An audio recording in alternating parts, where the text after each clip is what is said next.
everybody. Welcome to the end of year review. It's my favorite time of year to tell everybody what happened in FemTech in 2021 and what are our predictions for FemTech for 2022. I think I'm live on the Instagrams and the Facebooks, so I think we're good to go. Let me pull up my notes here. So let's just dive into it because I have essentially an hour to tell you everything that happened in a huge year for our industry and tell you about my predictions for next year. So let's get it going. Overview for the year. First of all, let me talk about what FemTech Focus accomplished this year and some of our big news for next year. First, we published the landscape report. So previously, people were quoting FemTech, women's health innovation, as a $50 billion market.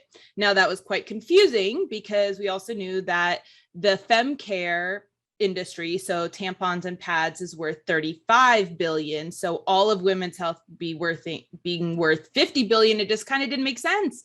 Also, last year there was an article that menopause was a $600 billion market. So it was just all over the board. So this year we really needed to narrow it down. And what we did at FemTech Focus was we looked at all of the major health conditions and we narrowed it down to 125 of them, 125 health conditions that humans experience, things that are only for women, so like menstruation, but things also that disproportionately affect women, like migraines or autoimmune disease, chronic pain. What we did was we took primary research and found out the market size for each of those conditions, and then we times it by the proportion of how many people inflicted with that illness are female. Sometimes that's 100%, sometimes it was 40%, sometimes it was 80%. So again, peer-reviewed statistics on how much of that disease affects females versus males. And then we took that market size, added that all up, and we came up to a $1.1 trillion market.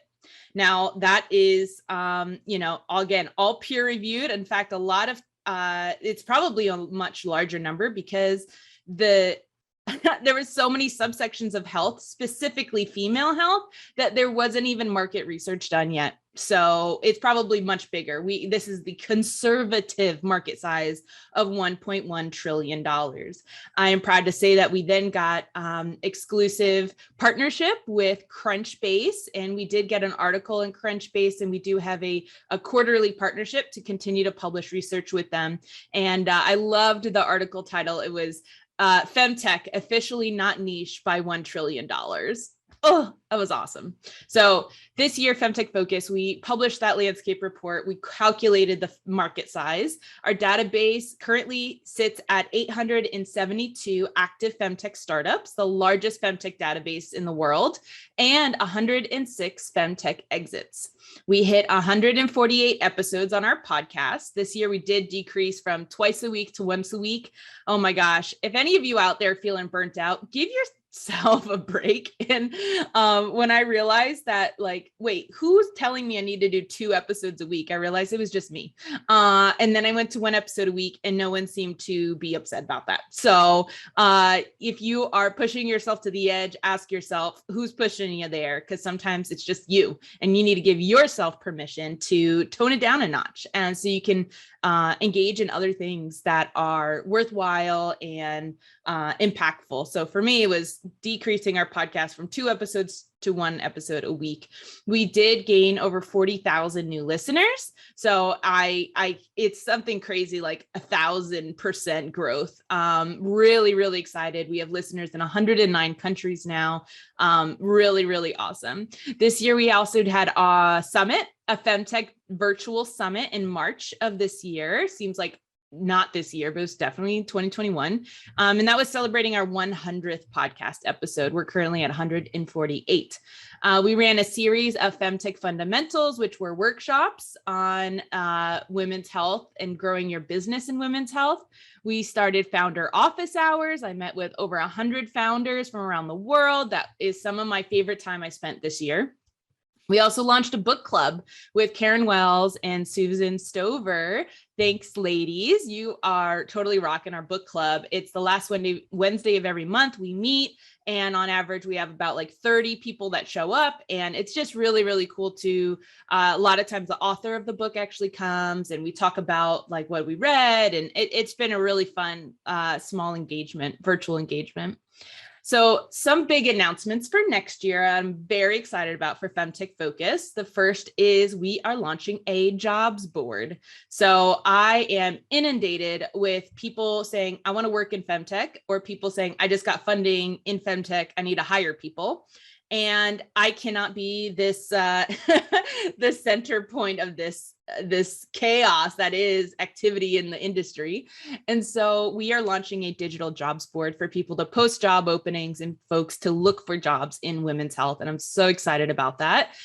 We are launching that in the next few weeks, along with a jobs fair in March 2022. So stay tuned for our jobs fair, FemTech jobs fair. The first one, I think, of ever. I don't know if anyone's ever done a FemTech jobs fair, so it's super exciting. We are also, number 2, migrating our virtual community from Mighty Networks to Circle. So Circle is a different type of virtual background network. I think it's going to be more engaging for us. So I'm really excited about that. If you are one of our 2,000 FemTech members of our virtual community, get ready. You'll get some notifications about we're merging you over to our new platform that I think you're really going to like.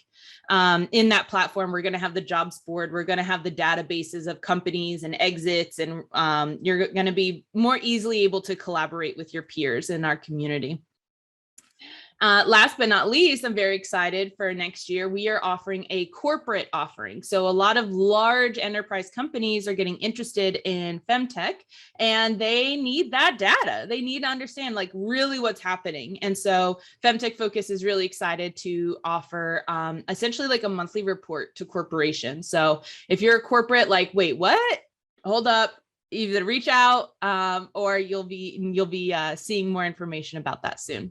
So those are just some overview of FemTech Focus from this year and some big things for next year. Very excited about them.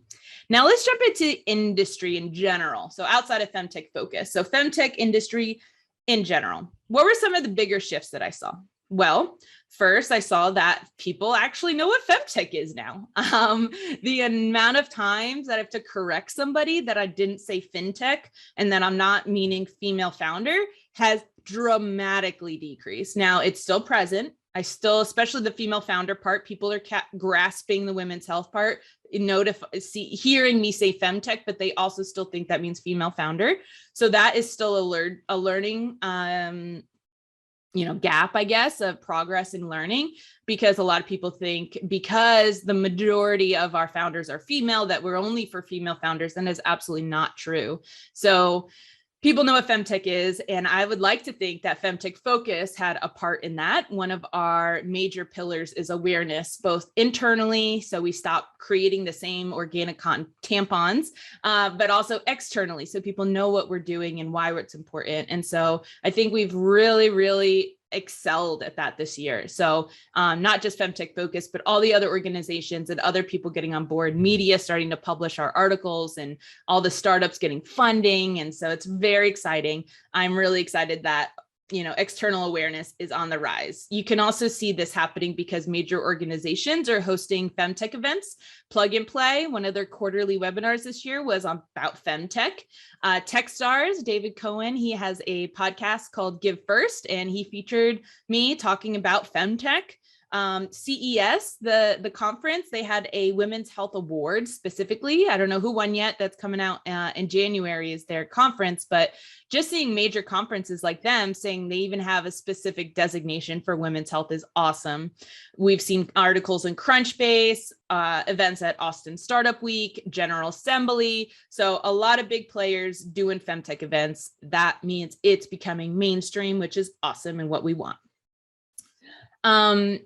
A lot of comments about the industry being niche are decreasing, definitely still present. I know that I meet with some investors that still, say, well, that's they imply that it's a small market. And so, but it's decreasing. Whereas before it was like, I was correcting everyone. Now it's like I only correct like 10 to 20% of people. So that is awesome.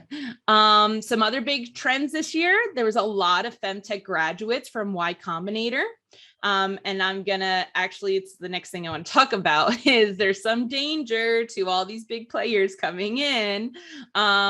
So let me just dive into that right now. One of the big shifts I'm seeing is a lot of new players in this space. A lot of new players, a lot of players that already exist that are just now including a femtech angle. This is very, very exciting and good for our industry, but there is risk. There is risk of these organizations doing it because it's hot and it's trendy, and not necessarily being experts in the industry. And so if you are not a femtech expert, if your organization does not have a femtech expert, there are a good handful of us. And if you need a list, I can give it to you. Hire us on a retainer basis, on an equity basis, on part-time, project basis or whatever. Because what I'm seeing happen is things like, and I'm going to call you out, Y Combinator, you're big enough, you're not going to get hurt by my little comment, but there was a bunch of femtech companies in their cohort that were not that innovative. They were like, and I'm not going to say names, but there were some things in that cohort that I was like, that is not the first, and it's not the only company addressing this issue. And if it were up to me, that's not the one I would pick to be a YC graduate, because YC graduates almost guarantee that their valuation is 4 times bigger than it should be. And they fundraise so quickly and they close so quickly with really big named investors. And now everyone's all in a frenzy. And I'm like, if we're going to get in a frenzy, it should be about products that are truly changing the game for women's health and not these minorly improved solutions. So if you're at YC, if you're a large company that wants to do a conference, if you are an investor that usually does healthcare, but now you want to do women's health a little bit more, please reach out to some bigger names in the femtech industry. So myself, Milena and Danielle from Madami, previously Menstrual Health Hub. Reach out to Christina and Wendy at The Case for Her. Reach out to Jessica Carr at Coyote. We will help you. Maria from Women of Wearables. We will help direct you in terms of what products are really changing the game and which ones are just one of a million. So that is a danger we have. Another danger we have is people coming in and trying to redefine what we have established as femtech. So this year we saw a little bit of people starting to talk about beauty and cosmetics as part of femtech. Y'all know, if you listen to my show, I'm pretty opinionated, and I tried to shut that shit down as quickly as I could, because if you're going to try to compare mascara and hold it up next to uterine fibroids, honestly, I see that as an insult to women. I do see the promise in putting sexual wellness products in the cosmetic aisles or the health and beauty aisles, and that being the way that large corporations like Target or Walmart or Bloomingdale's are going to start to integrate sexual wellness into their retail stores. I get that. That's awesome. But what I don't want is Maybelline's market size to become part of FemTech's market size.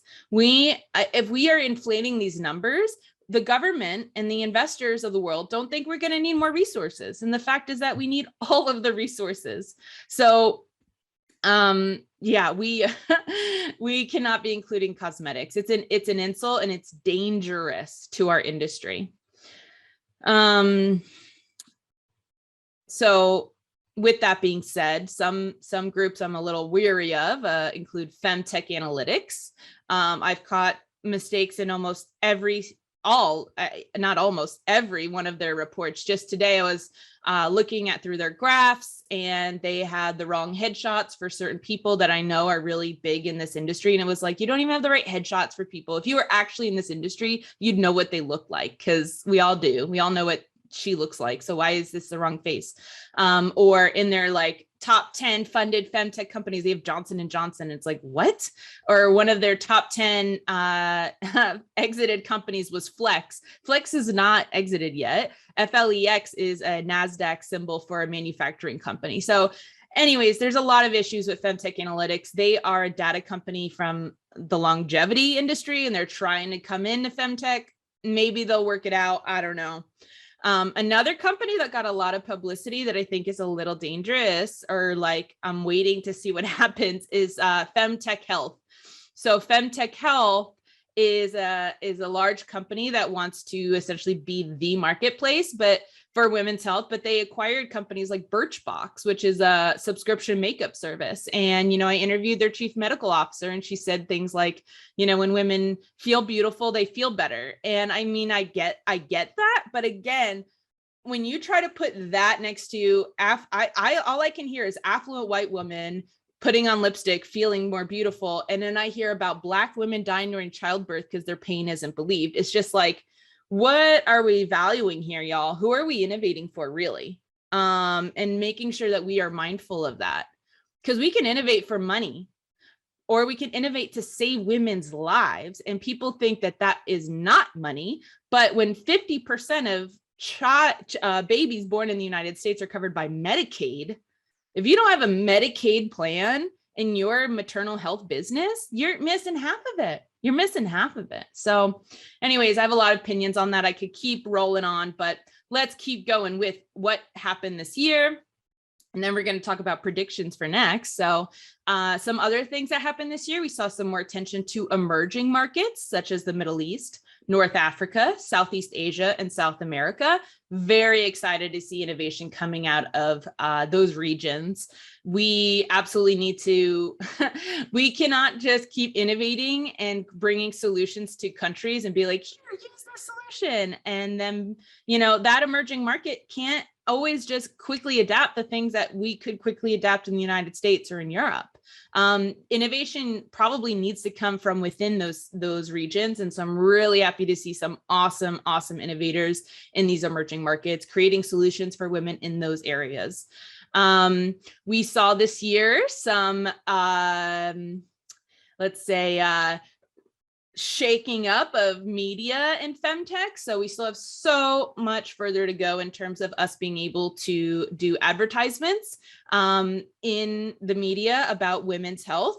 But we got some successes. So previously Dame Products, a sexual wellness company, they were banned from doing advertisements in New York City subway. But their ads, because they were suggesting sexual things, meanwhile, Roe had these phallic looking objects saying, get harder, your money back, but that was allowed. And so Dame Products actually sued the New York City subway, and they won. And so if you're in New York City, please look on the subway for Dame Products. You will see their ads now up and proud, and that is awesome. Facebook is also under fire. So some lobbyists from DC actually reached out, asked if they could use our landscape report we published in July in their lawsuit against Facebook in terms of their monopolizing of the types of content and ads that get put out there. So I'm really excited to see what might happen there. And then, you know, for other parts of media, we still need a lot of help. We still need a lot of work. But I think that people are upset enough. And I am starting to see commercials that are, I think this year was like the first year I actually saw like red liquid for a pad commercial, which our blood is red. Women aren't alien green bleeders. Like, why didn't we have red liquid on these ads before? But better late than never, I suppose. Another big thing we saw this year was how vaccines affected women's menstrual cycles. So the vaccine for COVID-19 came out this year.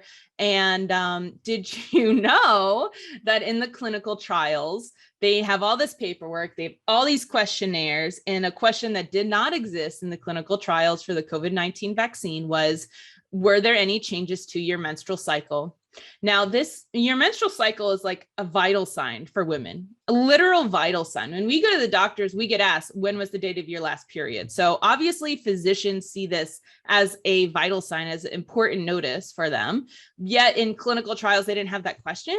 And so when the vaccines came out to the public, there were so many women reporting that their menstrual flow had gotten heavier, or that they skipped a period, or just changes in their menstrual cycle. And it was attributed back to the vaccine, and more research needs to be done as to why and how that was happening. But the fact that the clinical trials didn't pick that up beforehand is insane.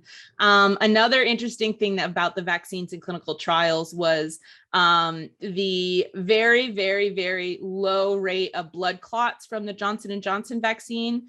The rate for blood clots from birth control pills is like 10x that of the vaccine, yet all of Europe was banning the vaccine until further notice. I just see this as what negative consequences on female health exist that we're accepting of, but yet if it has a chance of affecting men, like, things get shut down. Unacceptable. So the vaccine was once again a really, really big megaphone, magnifying glass on the inequalities in male and female health. In fact, there was even a graph I saw this year. I tweeted it out. It was one of my most retweeted tweets, which was a graph showing diseases, and it had how intensely that disease impacts somebody's life, so effect on their life, and then how much grant funding from the US government was available for that disease. And so these are dots on a graph here, and there is a trend line right in the middle. And now the diseases that were above that line were diseases that were overfunded or had excess funding based in comparison to how severe it was on their actual lifestyle, how intense the disease was on the individual.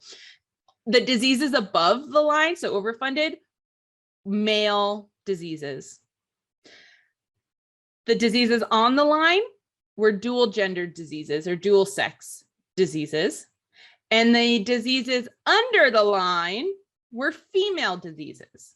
The only female disease that disproportionately affects women that was above the line was breast cancer. Besides that, women's health is so wildly underfunded, it's statistically significant. This isn't like us just talking about this because we want more. It's like we need something. We'll talk more about that later in terms of government, but those are some of the bigger things that happened this year. Oh, and abortion. We got to talk about abortion. So abortion rights in the United States are under attack.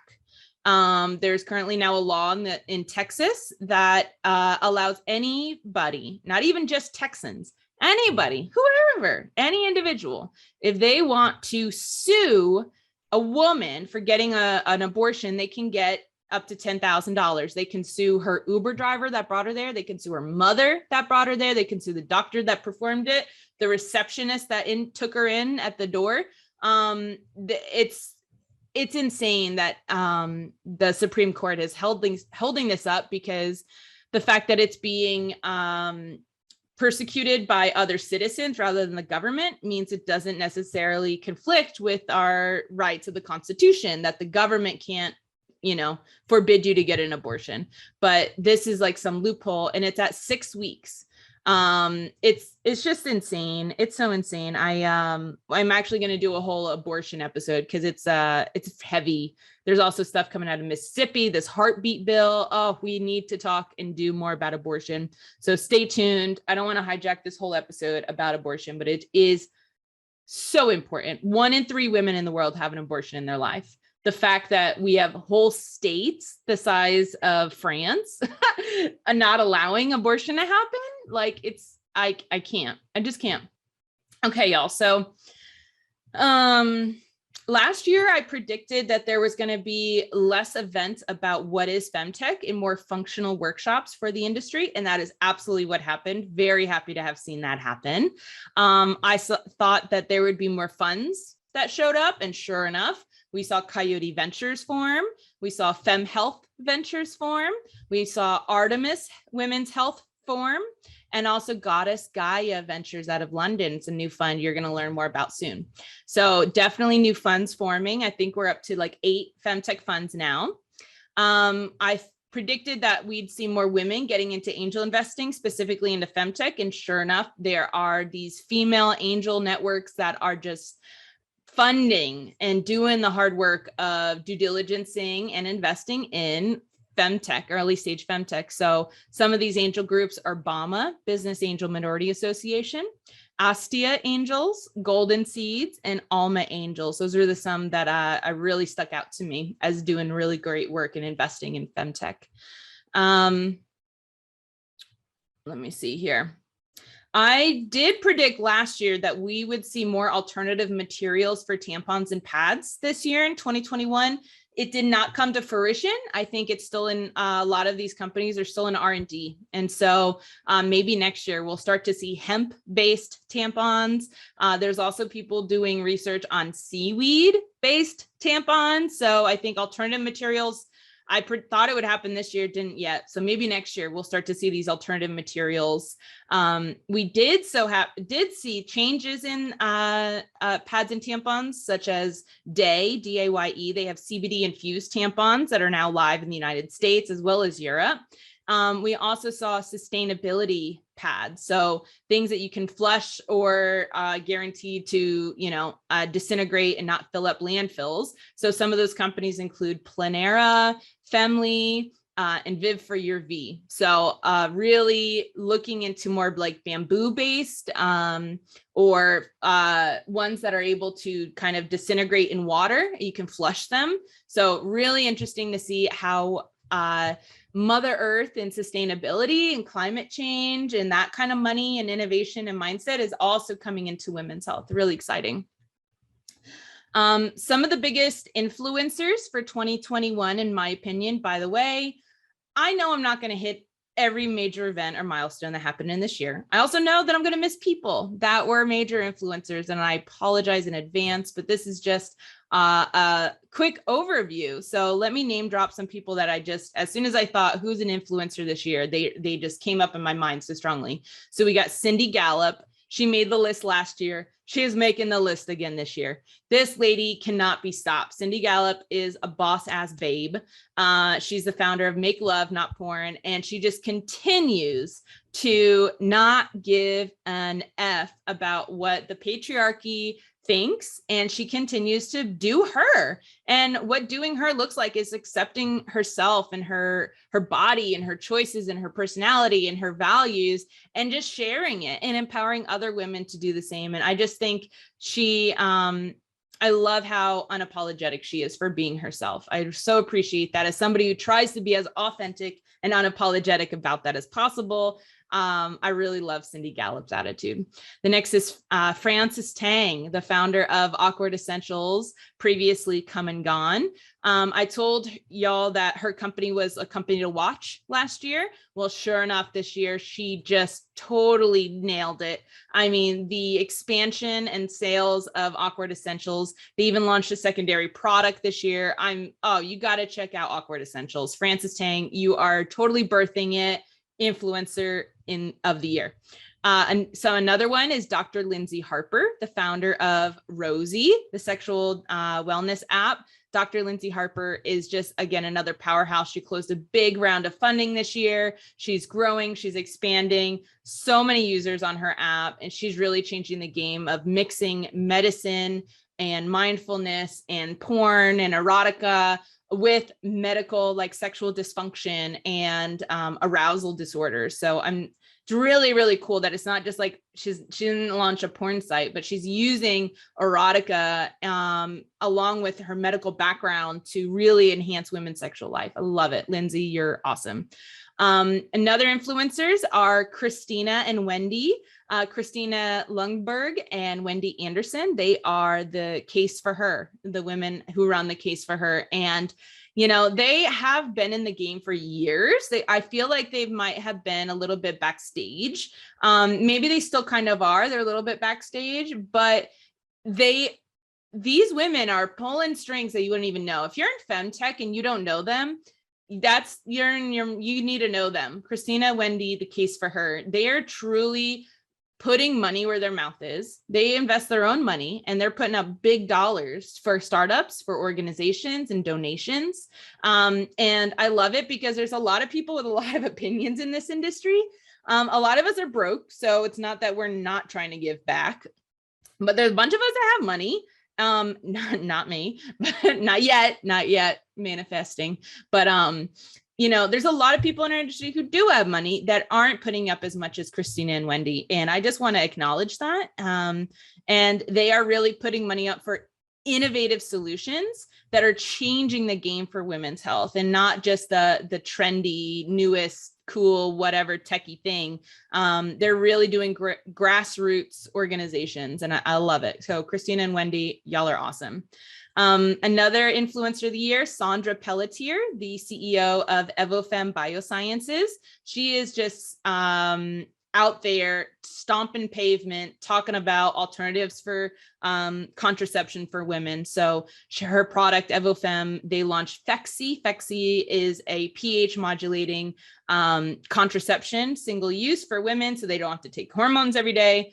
Currently, non-hormonal contraceptions aren't covered by the Affordable Care Act in the United States. And so she is actually really lobbying and putting things up in the government that is going to affect a lot of us as we all try to get coverage for different FemTech and different women's health innovations that weren't thought of 10 years ago when the bills were created, but now are here and they need coverage. Women do need coverage. So go, Sandra, go. You're awesome.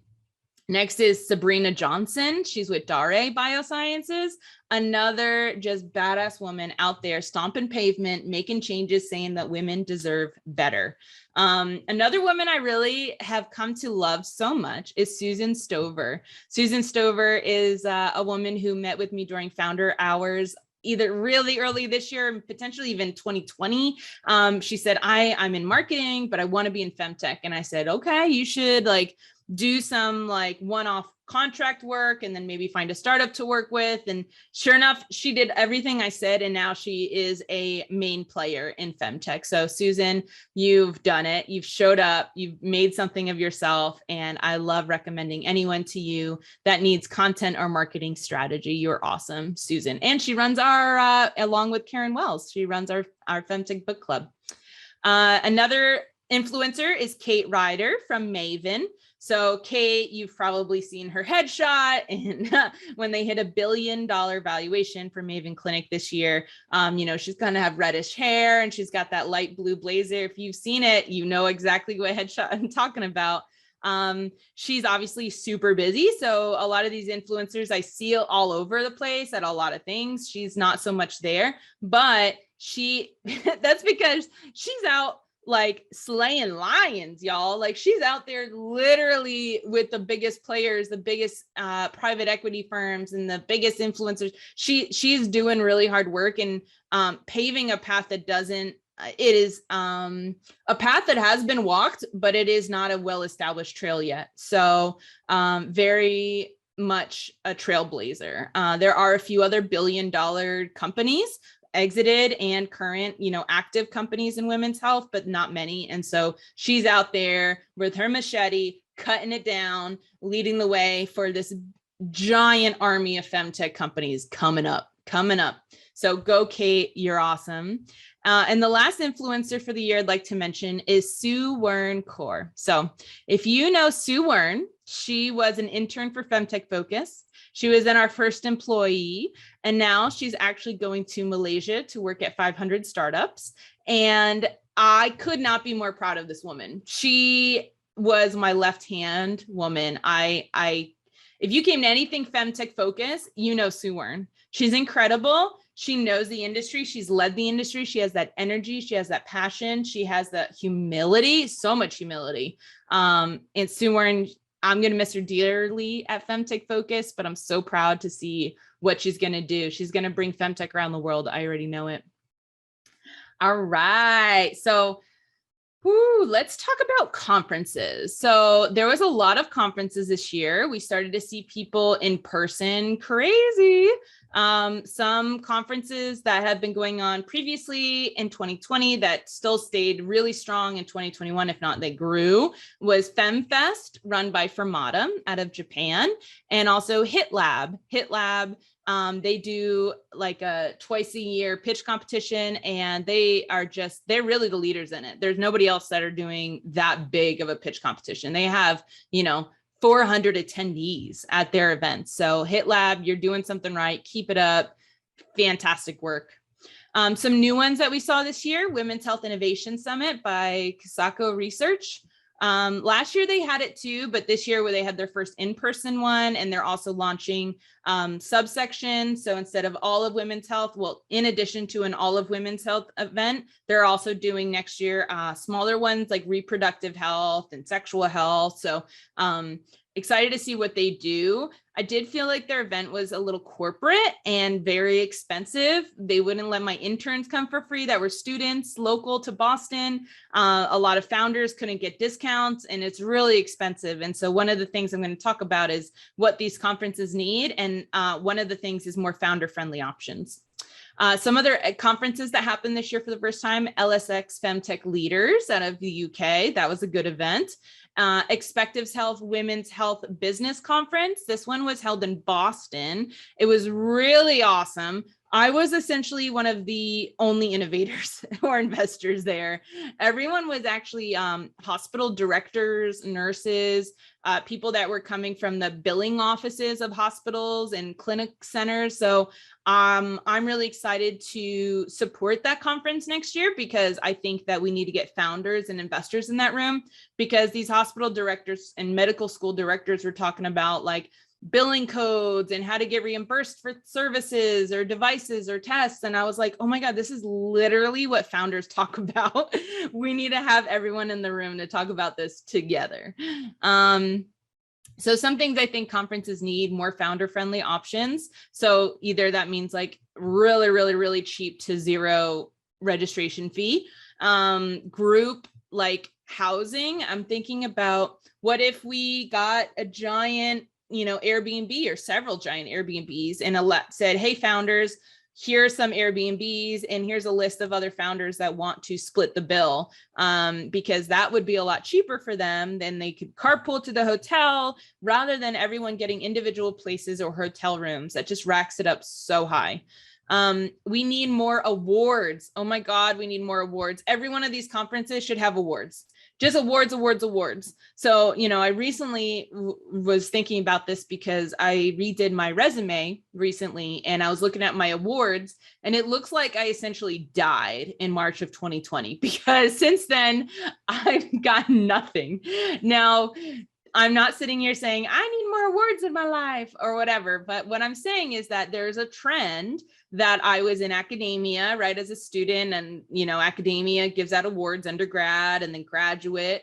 And then I became a startup founder of Faramore, my DNA-based dating app. And there was a whole bunch of like local business awards or tech awards, cool, whatever. Then I became an investor and led this Houston branch. And I got awards for like being a mentor and being an influencer and giving back and being impactful and blah, blah, blah.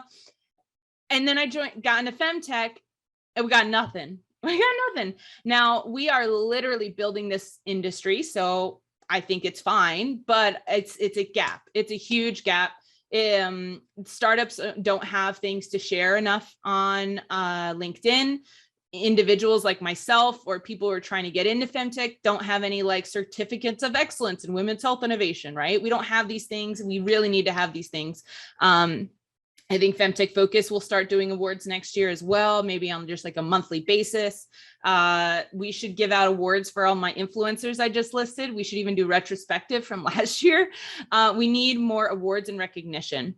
And now there was some awards given out. So HitLab, y'all did a great job this year. There was also the Women's Health Innovation Summit by Kasako Research. They had a pitch competition. Now I have a little quarrel with this because they had a pitch competition with 10 companies ranging from pre-seed, meaning they didn't even have a product yet, all the way to a mezzanine stage funding company. Mezzanine is like private equity, like they're getting ready to IPO type of deal. And it was a company that is a new type of mammogram that uses 3D technology and gels, and they have all these badass 3D swirling breasts on the slides. And it was very, very impressive, right? Compared to someone whose app is just launched and they have an MVP, right? But when you put these all on stage, what happened was the audience got to vote and choose, and they chose the breast one because it was so impressive and so great. That person first, and in addition, that founder was male. So we have a male founder of a well-funded, well-established, very successful company winning a little certificate at a conference for like the best innovation of the year or some shit like that. I was upset. I was so upset because the sexual health companies, the pre-seed companies, the female founders that are trying to fundraise for the first time, they're the ones who need to share that on LinkedIn. I don't even know if that guy even shared it. Why would he? It doesn't mean nothing, right? That private equity is not going to be influenced by that. But angels and small VC firms may be influenced by that and then decide to invest in a company because of it. So I actually went to that founder and told him that when they announced him as winner, he should actually give it up and give it to somebody else. And he laughed. He laughed and he walked away from me, and he didn't do it. He accepted it and sat down. Shame on him. I think there needs to be changes there. That's, to me, it was unacceptable. We need more awards, and please just don't give them to all the men and all of the well-established companies. Okay. Please give these awards to the taboo ones, the abortion, sexual health, mental health, nutrition, chronic illness. We don't need what, maybe we even make categories. I'm brainstorming right now live with y'all. Comment, please. Maybe we can do fertility awards. And so therefore we're not having like general awards being all filled with menstruation and fertility, right? Instead, maybe we have awards within each subsection, so we know they're all getting recognized. Anyways, we need more awards. Let's talk about investments. So what happened in investments this year? So we have new funds. As I said, Coyote Ventures, seed stage, US-based fund. Artemis Women's Health is out of Europe. It's founded by a bunch of previous Novartis executives. They're investing in growth stage therapeutic companies.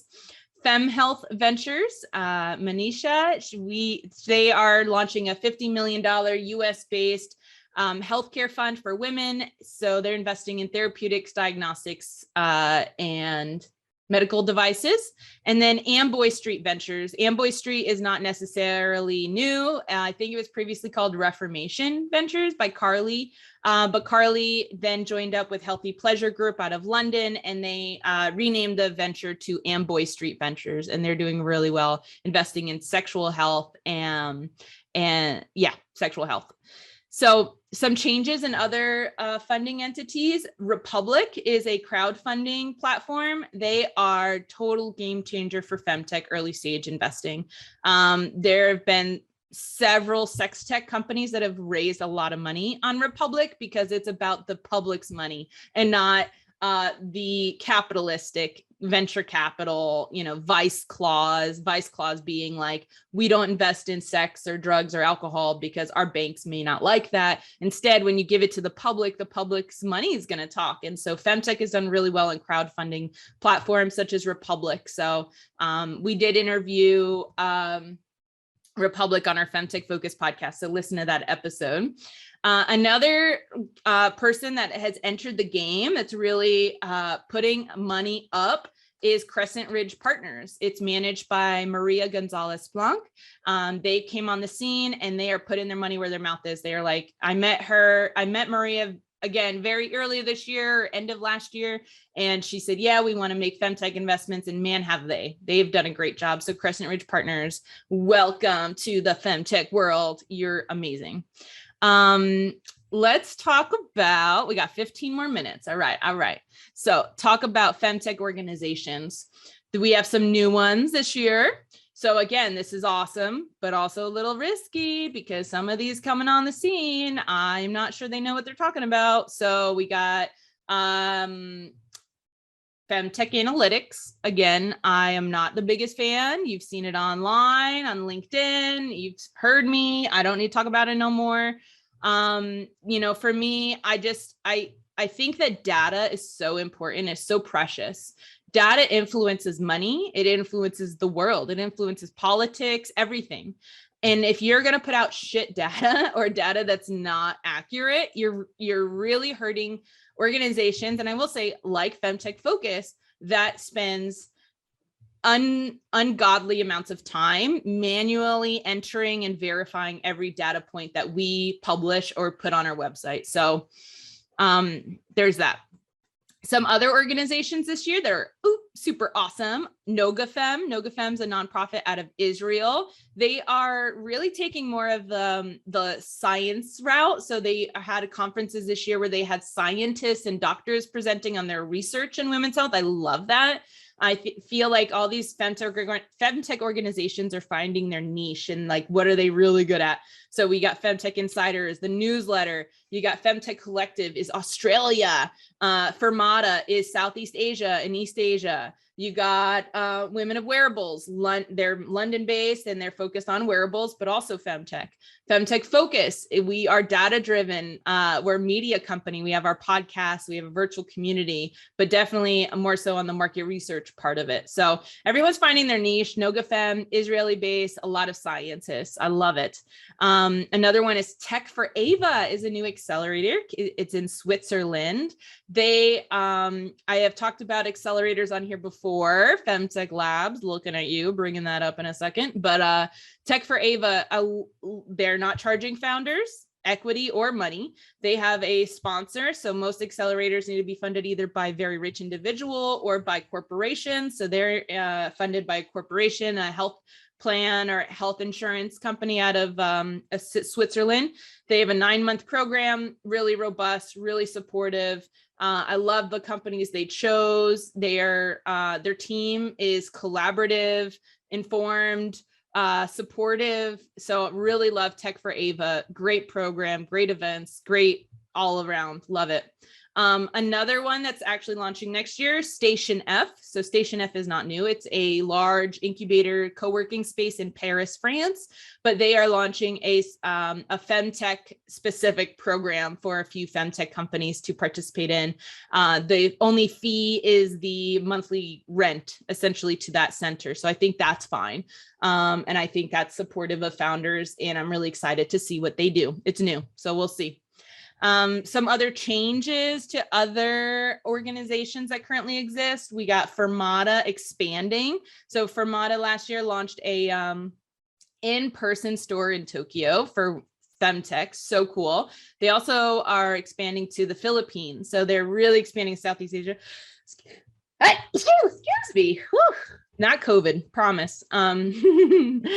Another change in organizations, Menstrual Health Hub launched Madami, which is less of a nonprofit map of all the menstrual health products and services in the world, and more of a consulting firm, because we can promote all of the small nonprofits working. But if we really want change, we need Unilever, Reckitt, Johnson & Johnson, P&G, hiring companies like FemTech Focus or Madami to get internal and say, hey, you've been thinking about vaginas a little bit wrong. All right. And you've been thinking about sustainability a little bit wrong. And we need to come in and we really need to push some core values in corporations in order to help them innovate for things women need and want. So that was one change that happened this year. FemTech Labs, so they're still going strong. They're on their 3rd cohort. And I personally think they're taking way too much equity from founders. So they're taking 5% equity. To give you some comparable here, Techstars, which is global, huge, well-known, well-established, well-respected, Techstars gives founders an investment of $150,000 in exchange for 7% equity. 150,000, Techstars name, Techstars program, Techstars network, 7%. FemTech Labs, 10 weeks, virtual, not well established, really small network, no money, 5% equity. I just, it doesn't make sense to me as an investor. I'm going to be so upset when I see founders who gave away 5% equity. So, I mean, founders are signing up. I don't know. If a founder comes to me, I'm going to tell them not to give up 5% equity like that. But the reason I'm bringing this up is that they also launched FemTech Live. It's a like content platform for FemTech Labs. So we'll see. Everyone's ebbing and flowing and growing. FemTech Focus was really different December 2020 or March 2020, and now, and this time next year it's going to be super different again. And I'm going to look back and I probably myself would be like, why the hell did we do that? Why would I waste my time or money and thought on something that we did at FemTech Focus? We're all startups. Even if we're supporting startups, we're startups too. FemTech Focus is a startup. FemTech Labs is a startup. Mandami is a startup, right? So we're all in this. We're all trying to learn, but I am very, very bullish on protecting founders and making sure that they can be successful. So when it doesn't look founder friendly, I'm going to say something. Some corporations that we saw this year really step up and support FemTech. Bayer Health. Bayer really stepped up. They were sponsoring events. They spoke on our podcast. They really want to do more in women's health. And I think they're putting their money and their face where their mouth is. Well, that didn't really make sense, but you know what I mean? They're showing up. Another corporation is Goodwin Law. They actually launched a whole women's health law department within their law firm. So cool. Chris Brown, Delphine O'Rourke, they are amazing lawyers. They're running that. And Goodwin Law, putting their money where the mouth is, really stepping up for women's health. If you need a lawyer and you need to talk to your lawyer about vulvas, Goodwin Law is the law firm that is going to support you in that. Another one is Witham. Witham is a very large accounting firm. So they support all your finances and accounting and business modeling and, taxes and all that stuff. So Witham really putting their money where the mouth is, supporting all of the events, wanting to learn more about FemTech, putting resources out there for free for founders, really, really, really doing the hard work. So Witham, you're awesome. And last but not least, in terms of corporations stepping up, and I know I might be missing some, but hey, here are the ones that are really, really stood out to me. Organon. So Organon was part of Merck. Merck acquired Lydia Health, which is a maternal health startup, but it exited. And Merck decided to spin that out into another wholly owned subsidiary of Merck called Organon. Organon has made several other acquisitions this year. They've held pitch competitions. They funded events. They are hiring, and it's the first true biopharma company that's only focused on women's health. And I think that's very exciting. They're asking a lot of questions. They're bringing in a lot of experts. I love that. They're not trying to pretend like they already know everything and they know exactly what to do. I'm also really excited that they're not trying to just create stuff internally. They know that innovators and solutions are already out there. They just need to be acquired. And we're going to see a lot of acquisitions coming up. I'm telling you, it is our chart of acquisitions over the last 30 years. It's like the biggest hockey stick you've ever seen in your life. All right, y'all, we got to keep going here. So hold on, let me drink some water. Startups. Okay. Startups, some exits that happened in 2021. There was at least 15, potentially more, for a total of 106 exits in FemTech in the last 30 years. More than 50% of our exits have happened in the last 5 years. So it's like I said, hockey stick, man. It's been really, really low. And then over the last 5 years, it's just like crazy. Every year we're getting, 12 to 17 exits. And I think that is just going to grow to next year. I'm going to go ahead on the record and say, I think at least 25 exits in FemTech for 2022. Hold me to that. Some top exits that happened this year: Lydia Health, acquired by Merck, spun off into Organon for $240 million. That was a 10x return. In venture, 2 to 3x, not very exciting. You need a minimal of 5 to 6x to really make it like a really good exit. So 10x is like, Nice. Really, really nice. That's a very healthy, successful exit. People got money. People got payday. Okay. So Lydia Health, 10x return on that. There was another 10x, Modern Fertility, was purchased by Roe for 225 million, another 10x. And what do I mean by 10x? Okay. So essentially 225 million, take what is 10% of that? It's 22.5 million. That's how much, essentially, give or take, Modern Fertility fundraised before they were acquired. So they fundraised about $22 million and they sold for $225 million. So that's why I mean by a 10x return. So everyone who had equity got 10x back, give or take. I'm very simplifying this, I know, but for those who don't know what I'm talking about, that's just some overview.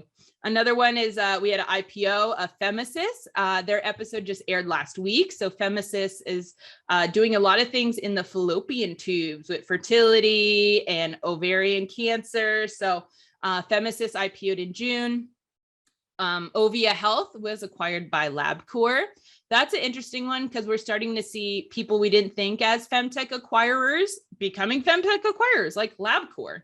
Yukora was on our show as well. It's essentially a CPG company helping women with chronic UTIs. So they have different like fizzies for your drink and like biofilm pills. And I love their products. I love their little fizzy drink. It tastes delicious and it keeps you healthy, your urinary tract clean. Yukora was acquired by Fermavite.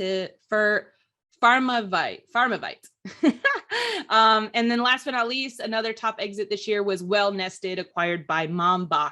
I'm bringing this one up because these are both startups. These is not like Well Nested wasn't acquired by Johnson & Johnson, right? It was another startup just a little further ahead, acquiring a startup that was a little bit newer, Well Nested. We're going to see a lot of these horizontal acquisitions, what I'd call it, because the P&Gs and the Unilevers and the Reckitt's of the world can't acquire all of us. And we also need to build products that have multiple solutions and tools and features. And I don't think that startups are able to fundraise enough money at early stage femtech in order to build out all these solutions and features. So instead, they're able to build out one really good feature or one really good tool or one really good solution. And then what happens is if it gets good enough, then instead of building internally new features, they look at who just closed a seed round of funding, and they have a tool that company really needs, and they're going to acquire them. So I think we're going to see a lot of 2 to 3 year old companies get acquired by 4 to 5 year old companies. There's still going to be good exits because they haven't fundraised a lot prior to the exit. And I think that this is much smarter, especially acqui-hire, if you're actually acquiring the company and keeping the team internally, than spending R&D money on trying to create it and then compete. So a lot of horizontal acquisitions gonna happen, I think. Startups that shined in 2021. Again, this isn't all of them, but these are some that really stood out to me. Hera Biotech by Summer Babarek, diagnostic for endometriosis, the first functional one that takes sample from the uterine lining, does flow cytometry, gene expression, all my favorite nerdy things. Hera Biotech really shined this year. Another one is Gabby by Caitlin Christine. Both of these, by the way, almost all of these companies have been on the show. So if you're like, ooh, that's something interesting, go look it up. So Gabby, again, is the name of the company. The founder is Caitlin Christine. Gabby is a digital health app that helps predict women's risk of breast cancer. She's taking a very B2B model, so having employers pay for this service to be offered to their female employees. I love that. I'm going to talk about that business model a little bit more in my predictions. Startups that shined, High Ivy, pelvic floor health medical device. Another one, Health in Her Hue. It's a directory of Black physicians for Black patients to find. Science has shown that Black individuals are healthier when they have a Black physician. And, you know, racism is absolutely real in our healthcare system to the point that it affects health. So Health in Her Hue, really, really, it's kind of basic, right? Like a Yelp, like a directory, right? But it didn't exist before. And we're seeing them grow and fundraise and be successful and be acknowledged. And I'm really excited about that company. Another one is Kira Health. They used to be called Clit Health. They're now Kira Health. They're invested in by people like Serena Williams. They also are doing culturally competent healthcare for women that are not just affluent white women. So love them, love Kira Health. Another one is Prove, P-R-O-O-V, Prove. They are really the leaders in at-home fertility testing, specifically with progesterone. I recently interviewed the founder, Amy, that it's going to come out, I think, in a week or two. So stay tuned for that one. But very big company. They closed a lot of funding this year. They're making hires. They got patents. They're doing awesome. Very proud of them. Another startup that shined was Ember Labs. It's a wearable bracelet that helps modulate your temperature. So it helps women in menopause. They have amazing sales, international sales. Liz, the CEO, she's incredible. Ember Labs, really big on the scene this year. And last but not least, startup that shined this year was Electra Health, a telehealth service for women in menopause. Startups to watch for 2022, Hormona. It's a at-home hormone test that they want to do like kind of like a daily hormone test to try to learn more about women's fluctuations. This is not just for fertility, it's for her health, right? Like maybe women can figure out that they get their migraine or stomach pains or whatever based on where they are in their hormone cycle. So really interested to see what they do. Another startup to watch, and they're out of the UK.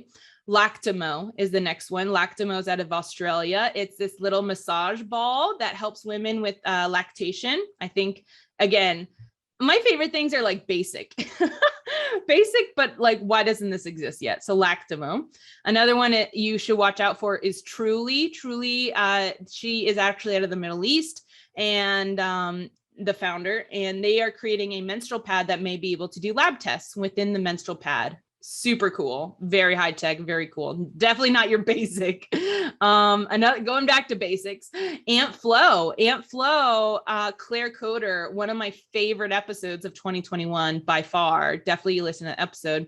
Ant Flow provides free menstrual products in restrooms at schools and bars and restaurants. And I mean, you got to listen to the episode because I could rattle on about how she's literally changing women's lives by providing free pads and tampons, because they showed that when you have Ant Flow in schools, girls actually attend school 1.5 days more than schools that don't have Ant Flow, meaning girls in the United States are missing school because they don't have access to menstrual products. So this is really important. And it's cheaper for schools to offer it for free than to have those old metal boxes and have some janitor like take the coins out. Like, no.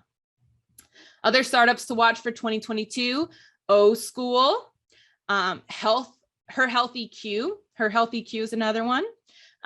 Hey Jane, actually, I really need to tell you all a little bit about these. All right, so O School is sexual wellness. They're really doing a lot of market research and selling to larger sexual wellness companies about, customer demographics.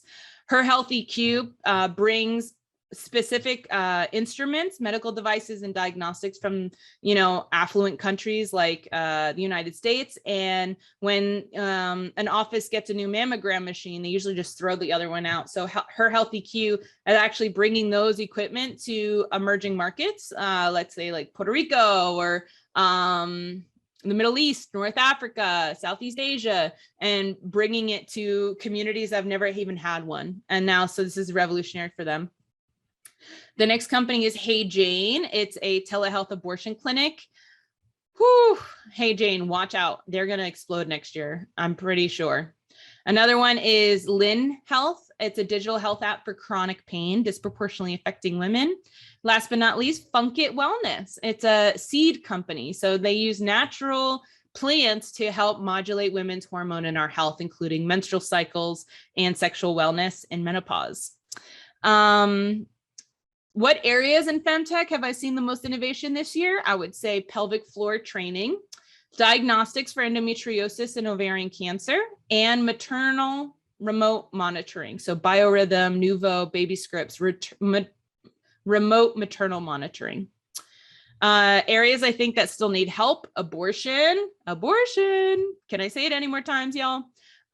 Mental health. So I'm not talking general mental health. I am, but I really am. What I'm talking about is specific, like mental health support for women with miscarriages. I know of one company kind of addressing that, and that's Parla. Mental health tech for postpartum, for PTSD, eating disorders. There's one company, Equip, that is working on eating disorders, but we got to have more. These problems are so big. We need multiple solutions. The women's health of refugees. We need to learn about what's happening to women's health in Afghanistan, and we need to do something. We need to support these women, or women that are becoming refugees. Like, what about their medical records? Do they even have them? Like, how are they going to transfer it? How do they know what they need? How are they going to get contraception when they're waiting? How are they going to be safe? How are they going to regulate their menstrual cycle or have menstrual products? Or, that's, to me, is like a big black box, and I want to learn more about it. Refugees, women's health. But so we need to do more. We need to learn more. We need to do more. And then postpartum care. It's a big thing that I think a lot of people are talking about pretty consistently. Hey, I have all these checkups. I have my baby, and my next checkup isn't until 6 weeks after, but I have stitches in my vagina, for God's sake, milk coming out of my breasts. I haven't slept in 6 weeks, but yet I get one appointment in 6 weeks. Like, I think everyone recognizes that postpartum care for the mom is so important. All right, y'all, I'm on my last little section here. These are my predictions for 2022. I think we're going to have more remote monitoring technology. So we've seen it with maternal health. So monitoring a pregnant woman, she doesn't have to come in as often. But what are other remote monitoring things for women's health that we can incorporate into our electronic medical records, into telehealth appointments? So remote monitoring. That also kind of falls into my next prediction, which is convenience and comfort. The pandemic, I have some opinions about the whole new normal phrasing and stuff, right? Because there's a lot of parts of this I don't want to be normal, like isolation and fear and division and a lack of belief in science. But so there's things I don't want to be normal forever, but there are things that I think are pretty cool and I hope to stay around. And I think this will stay around, which is women are prioritizing convenience and comfort. If I can't schedule the appointment in an app, if I can't do the doctor's appointment through my computer, if I can't get my pills mailed to my mailbox, if I, can't, wear my period panties for all day, not have to change it, like convenience and comfort. We're prioritizing convenience and comfort now, and I don't think that's going to go away. Another prediction, this one's a little risky, but I think next year we're going to hear more about CBD, THC, and psychedelics in women's health. We've seen a lot of CBD this year. I think that prohibition of marijuana is ending. I heard that this year and it just hit me hard. Like, oh my God, yeah, we're in a prohibition. Like, we're literally living in an era that previously existed with alcohol, where people who didn't have alcohol available was prohibited, and people made like backyard ones, right? And that's what we're seeing with marijuana. Well, is what happened with marijuana, but because now we actually have some storefronts, some states allowing it, but even more so after elections this year, more and more states legalized it. So I think that we're going to see more marijuana companies that have branding specifically to women. And you may think that that exists already, but I'm telling you, there are a few. If you look up, of course, now I can't think of the name, but there are some weed for women companies that once you see the branding, you're like, oh my God, weed has not been marketed to women before. So I think that we're going to see a lot about that, because so much of women's health has shown that CBD and THC the cannabinoids do support women's health. So we're going to see more there, I think. And psychedelics is, I think, a thing in all of health and mental health specifically coming about. But I think women's health is a unique angle because it helps a lot with PTSD. And I think that so many women have PTSD, especially from sexual assault. sexual abuse. The amount of sexual abuse that occurs in the world is makes me want to vomit. And I think that potentially psychedelics could be one way women heal. Other predictions for upcoming trends. I think we're going to see kind of a battle royale of continuous hormone monitoring. So we see Eli Health out of Canada, Hormona out of the UK, Feminade out of LA. These are companies that want to regularly monitor your hormones, either through saliva or urine or blood, and try to predict like, hey, based on this is why you have cravings for that, or this is why you're not losing weight, or here's your exercise plan. Hey, wild AI, that's an exercise plan specifically for women that takes your menstruation into account. So yeah, hormone monitoring, continuous hormone monitoring. I don't know who's going to win. I also don't think their technology will be ready next year, but I think we're going to hear more about it. And honestly, until their products are in the market and ready, it's going to be a little bit of, hype, whoever has the best marketing team. So be wary of that. If you're an investor or someone in the industry, don't just see who gets the most articles. Ask, is the product actually available? Does it actually work? Okay.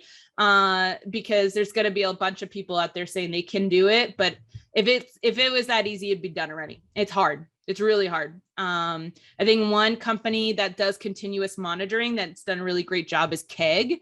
Keg measures cervical fluid using a small Kegel ball. And, I know when they initially launched, there was so many issues with their product and their app, but it was just because no one's ever done that before. They literally made the script on how do you measure cervical fluid, quantitatively graph it out and help a woman decide know when she's fertile. But they are doing it now, man. I don't see any more like complaints in their groups anymore, in their community groups. People are getting pregnant, staying pregnant, having babies. And so I think the same with this hormone monitoring, that there's going to be a lot of issues at first, but eventually it's going to become a thing. So let's see what happens.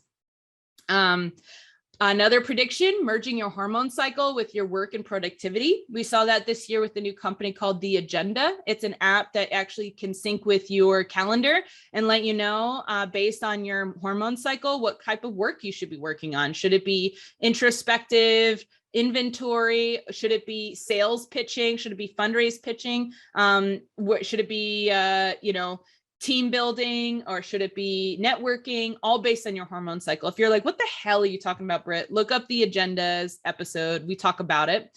I read a book this year. It was based on the same model. It's called Do Less. So read that book. I really loved it. I'm actually reading it again. I rarely read books again because I want to do more and new, but I'm reading this one again because it's about hormone cycles, work, and productivity. Predictions. Again, I think next year we're going to see less menopause in branding and more 40 plus or hormonal health. We've learned that women don't like to identify with brands that use the word menopause because society has pushed down menopause as such a bad thing, as such a end of your life, such a old hat, dry vagina, sweaty, blah, like hormonal. Menopause is currently not seen as an amazing, beautiful transition.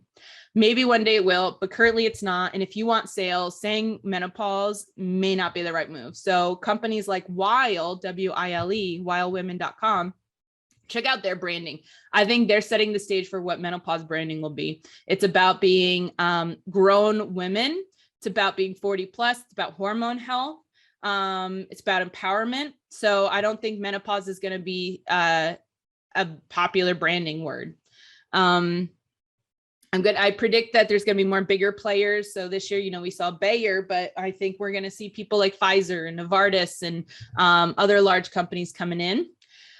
Predict more things about abortion because of politics. And now we also have Hey Jane, telehealth abortion. There was, because of the pandemic, there was a law changed a little bit saying that women can get the abortion pill in the mail. And they recently just made that like an official, like not just the pandemic exception, but foregoing. And so I think that's going to change the game for abortion in women. I predict next year, we're going to see more blockchain and Bitcoin involved in FemTech. I don't know exactly how, but The only blockchain company I know of in femtech is Eggs Chain. They use blockchain to track eggs and sperm in the fertility process. Very cool company. But I think that somebody's gonna make a Bitcoin for women's health, and it's gonna be like Vag Coin or Click Coin or something. And I think that blockchain is going to be used for data privacy and reimbursing women for companies using their health in data for profit. And they're going to provide a portion of that profit back to the users. And the way they're able to do that anonymously and confidentially is through blockchain. Obviously, I need to wrap this episode up. I'm getting tired. A few more predictions for next year. A lot more acquisitions, horizontal ones. So early companies acquiring other early companies. Copycats. So we're already starting to see some femtech companies being so successful that copycats are rising. So I was telling you about Awkward Essentials. They have the drip stick. There's some people in Australia literally copied everything from branding to marketing to messaging. And, lawsuit's going to go down. There are fertility companies creating at-home hormone tests that are inflicting on other people's patents, like proofs. So we are going to see more copycats. And if you're an investor, I think that you needing to do the work of asking other people who've been in the industry for longer, like myself or Madami or Women of Wearables, saying, hey, is this really the first? If you hear someone say this is the first, this is the only, you need to question that deeply. And if you're a founder, stop saying you're the only or the first. If you are, you're shooting yourself in the foot, because you're probably not. You could say the most innovative or the most specific or the most precise or whatever, but not the only or the one. I think that more well-established accelerators are going to launch a femtech cohort. I don't know if it's going to be next year, or at least that it's going to launch, but at least I think they're going to plan it, and maybe 2023 it'll go live. I think it's either going to be plug and play. I don't think it's going to be tech starts or 500 startups, but maybe plug and play. Generator could do it. But I think a large accelerator is going to launch a femtech specific cohort. More femtech funds, I believe, will emerge next year. Again, really exciting, but also a little nerve-wracking, because all of a sudden everyone's like, I want to invest in femtech, and I know about it because I listen to Brittany's podcast, which I'm glad y'all are listening. But I do think that there's a little bit of worry about what people's money is going to go into, because they don't know the industry as well as some of us original gangsters in the space. A lot more exits, obviously. I think there's going to be more conferences next year. Obviously, those are kind of given. I think that here's my last prediction. I think that the employer business model is going to grow. So companies are losing the workforce because they are like, all right, do we keep up this pandemic attitude of like work from home, work when you can, take time off, mental health's important, are they going to go back to the grind of corporate life? You need to be in person. You need to come in heels. You need to wear this, do this, act like this, be here then, blah, blah, blah. I think there's this weird tug of war with people, employees saying, hey, I like this life. I like working from home. I like setting my own schedule. If you want me to go back to that, I'm not doing it. I'll go somewhere else, right? Because companies now are employing remote workers. Companies that had headquarters are now no headquarters. There's no physical location. So all of this to say, I think femtech solutions, products and solutions are going to be very influential in which corporations recruit and retain their female employees, because female employees are going to say, hey, I'm a mom first and employee second, or wife second, this third, fourth, fifth, sixth, I'm a worker.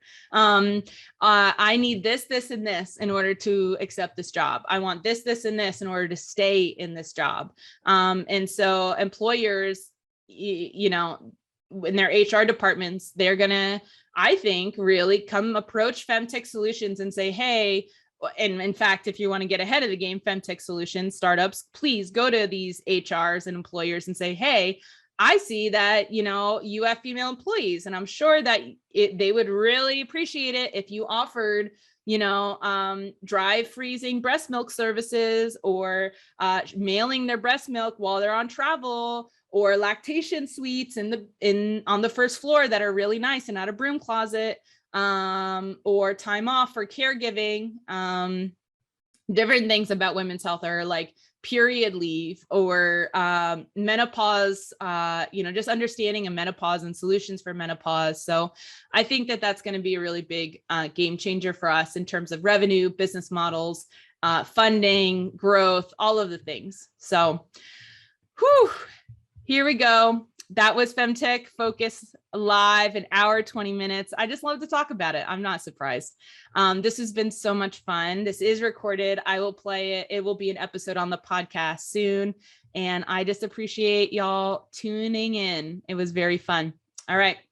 Have a good new year. Talk to you next year. Bye.